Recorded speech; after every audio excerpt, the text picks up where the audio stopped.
Taip, tai sveiki, aš esu Bingo, aš esu pagrindinis veikėjas Baltic Whale serveryje, kai kalba eina apie financial marketus, apie futures ir forex.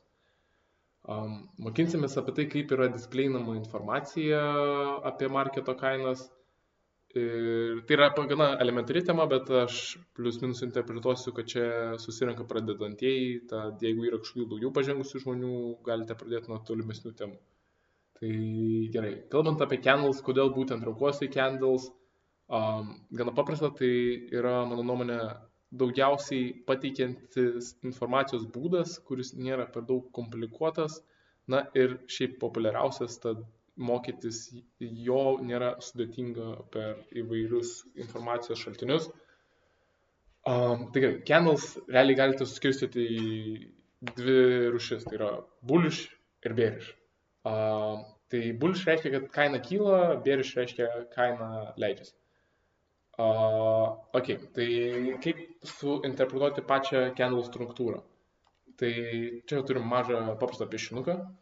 Tai čia tas pagrindinė užpildyta candle masė, tai yra body. Tai gerai, tarkim, apsimeskime, kad čia yra, tai jau nupiešiu makaroną. Gerai. Tarkim, čia yra žalias candle, bullish candle. Tai jo apačia, bodžio apačia yra opening price. Tai yra nuo kur inicijavosi tame laiko tarpe kaina. Čia yra body closure, tai ties kur ta kaina užsidarė tame laiko periode. Šios, taip liaudiškai tariant, lasdelės, kurios yra viršuje ir apačioj to bodžio, tai yra tas range'as, per kurį laiko tarpą, kiek nukeliavo ši kaina. Ir viskas interpretuojama lygiai taip pat su bearish candle. Čia yra asmeniškas mano pasirinkimus turėti juodus baltus candle, palei default settingus jūs matysite žalią ir raudoną. Tai raudonam candle bus lygiai tas pats, tik tais bus atvirkščiai. Tai yra, štai čia viršus bus, to prašysiu, tai yra candle opening, tai yra arba opening price, iš kur inicijuojasi kaina tam tikrame laiko periode, ir čia bus candle closure arba closing price. Kaip pavadinsi, taip nepagadinsi. Gerai. Tai toliau, ką noriu pabrėžti būtent apie šios candles, tai yra jų būna įvairių formų. Ta, manau, tikrai pastebit, kiek esate žiūrėję chartą, kiek jo žiūrėti tiksliai, aš nežinau. Ir jie gali atrodyti įvairiai. Tarkim, šis candle, kaip matot, jis turi didelį viką ir mažą body, kuris yra apačioje. Ką tai reiškia? Kad per tą laiko periodą, o laiko periodas, kurį mes žiūrime, yra 5 minutės, kaina buvo nuėjusi iki tam tikros aukštumos, bet dėl bearish biaso užsidarė žymiai žemiau, negu būtų išvaikščiotas range'as.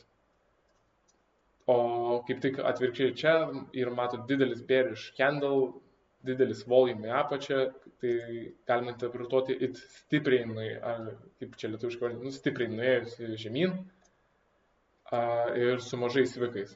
Tai reiškia, kad yra, kaip čia, price yra confident. Bet apie tai toliau, dar apie confidence ir panašiai, nekreipkite dėmesio. Ką noriu pabrėžti apie candles, tai kai vardinu, kad jų būna įvairių formų, dažnai žmonės apsigauna žiūrėdami visokius YouTube video ar mokindamasi kažkokios atskiros informacijos, kad jie turi kažkokią labai significant reikšmę. Ten, tarkim, čia šis candle, kuris matote, atrodo kaip kryžius, tai galima suinterpretuoti, kad kadangi buvo didelis vikas apačioje ir atsidarė, užsidarė viršuje, tai tikriausiai stiprus biasas, jog kaina kils į viršų. Kas nebūtinai yra tiesa. Aš nesakau, kad tai yra visiškai neteisinga, teoriškai taip, bet iš esmės nežinosi, kaip tiksliai kas vyks markete. Tai tarkime, tu gali pamatyti, tai jau jeigu tik surasčiau, na štai, pamatai tokį candle su dideliu viku viršuje, su bearish biasu ir tu galėtum suinterpretuoti, kad tikriausiai kaina eis į apačią, nes tai yra tam tikro pobūdžio candle su mandriu pavadinimu. O mandrių pavadinimu aš tikrai žinau ir mačiau nemažai, visokie hammer candles, shooting stars ir panašiai.